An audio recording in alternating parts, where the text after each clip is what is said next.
well, we've got a lot of problems always in the country, but this is one we bring on ourselves. I mean, we have a revenue stream, a capital producing stream, a brains producing machine like the world was never seen. And if you pick a way to screw it up, it would involve currency. And that's happening in a lot of places. And the incentives plus the checks aren't huge. You got, in theory, you would make it so there was substantial downside for anybody that screwed things up. There is a downside, there's upside. So it's the problem of the most successful government in the history of the world, the country and the history of the world. And at this point, we got a little room to go in solving it. With that, I'll have to shut up and go on to station 3. Station 3. Mr. Buffett, my name is Saskia from Germany, and first of all, I want to thank you because you made such a great impact in my life and the life of others, and that's priceless. Well, thank you. Mr. Buffett, imagine it's 1776 and you are sitting alongside Benjamin Franklin, helping to shape the foundation of a new nation. What core economic principles would you advocate for building a fair, resilient, and opportunity-driven capitalist society? One that supports long-term prosperity for future generations? Well, that's a good question, but I would probably say to Ben Franklin, you just keep thinking and don't talk to me because you'll come up with some better ideas than I know. He was an incredibly remarkable person. I mean, you would say he's almost probably the last person to almost ever grasp of every aspect of activity in the country. He invented all kinds of things, and he incidentally, we were talking about power of compounding and that sort of thing. He left a will that up to some money to Philadelphia, another sum to Boston, that would serve as an example for a couple hundred years, of the power of compounding and all kinds of things. And he was so far ahead of his time that the best thing I could do if I was under that tree with him would be to get out of his way, let me just keep thinking.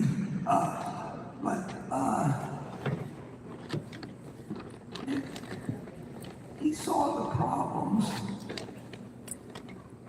that success could bring to a society as well as other problems. I mean, more immediate problems that in all kinds of fields. But the problems of how to take 8 billion people, because there's no way we can separate ourselves from the rest of the world. We can be an example to the rest of the world, and I think it behooves us, since we have had all this good fortune in this country, and we do have a pretty good system. I don't think you get very far by lecturing the world on how you're the one that should tell them what they should do with our lives. I think you get a certain amount of resentment when just a few hundred years ago, a whole different group of countries were running the world, and now you start giving them advice, and I think it's a real mistake in communication and persuasion to lecture a bunch of people. or you just won the game. I mean, but anyway, I would say that I would advise Ben to figure out how to win the game and keep a certain amount of humility at the same time.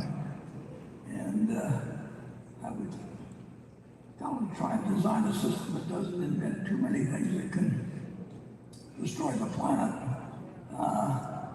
that become uncontrollable once you get them out there. There was no alternative to us developing the atom bomb, but the expansion of the number of people that have the ability from 1 to 8 and 9 probably pretty soon with Iran. I mean, that's a mistake that society just cannot afford to make. I mean, solving the problem in 9 variables instead of simply 1. Not totally understandable. My dad was in Congress when the atom bomb was first used. It's amazing how Sam Rayburn kept the House of Representatives uninformed. They were supposed to appropriate all the money, and 435 congressmen there, and they had no idea they were appropriating money for Los Alamos, and what was going on in Chicago, what was going on in Tennessee. But anyway,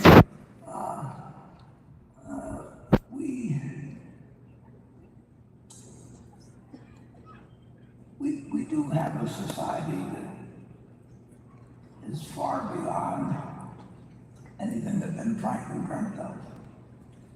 It's achieved some of the, or it's moving toward, in the right direction, toward solving some problems where we made kind of broad declarations about all men being created equal and et cetera. And then we did some of the things we did, but generally speaking, we moved in the right direction.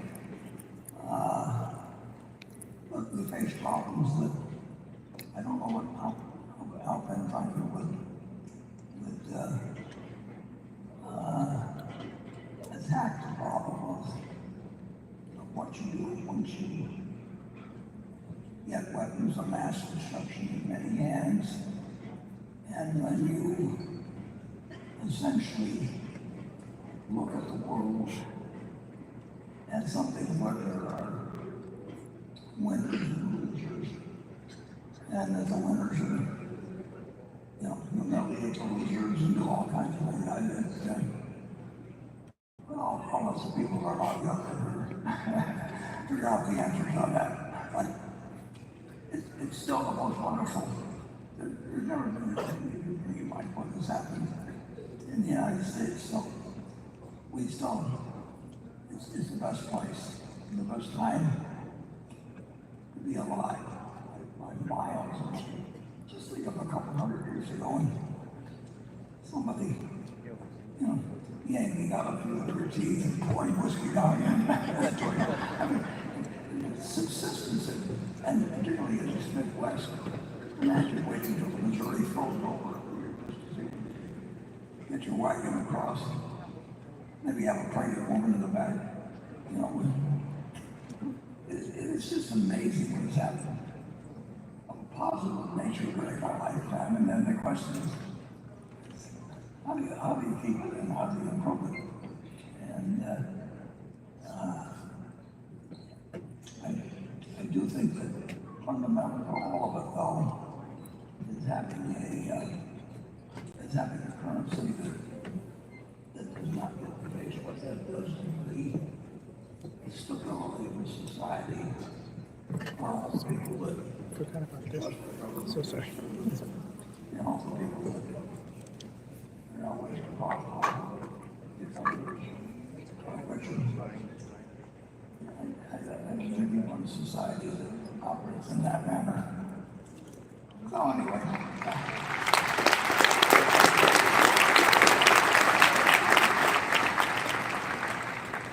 Let's see, that was section 3. So we're going to Becky, is that right? Greg, this question is for you. It comes from a shareholder named Jay Milroy, who writes, Mr. Buffett has a hands-off approach to managing the operating subsidiaries. How would you describe your approach?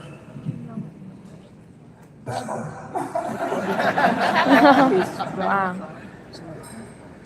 Well, we've done our research over there, and I would say going back to 2018, it's been very fortunate being in this role because one, I had to learn a lot of the businesses, and there's no question as Warren bought the businesses, had that general knowledge. I absolutely had to engage with each of them, and they've been great in sharing their business models and approach, their thoughts around where the risks and opportunities are.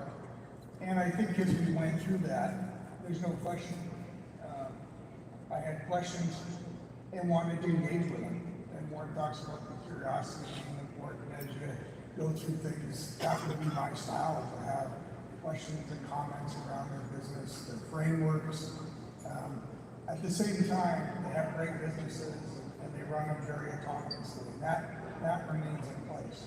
But if there's opportunities we see where maybe we've seen something in another business or an opportunity we see in their industry, we're going to discuss it and see if that's something we should pursue or we properly address the risk. I found all our managers to be absolutely engaging in that and want to have those dialogues. And I'd say that's reflective of my approach. I'd also say that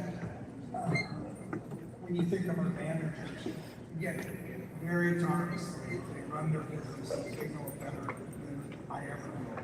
But if I see an opportunity that is well worth their time to talk to another one of our managers, if it's Geico and they've gone through the technology transformation, they're not by themselves thinking that way. We want to make sure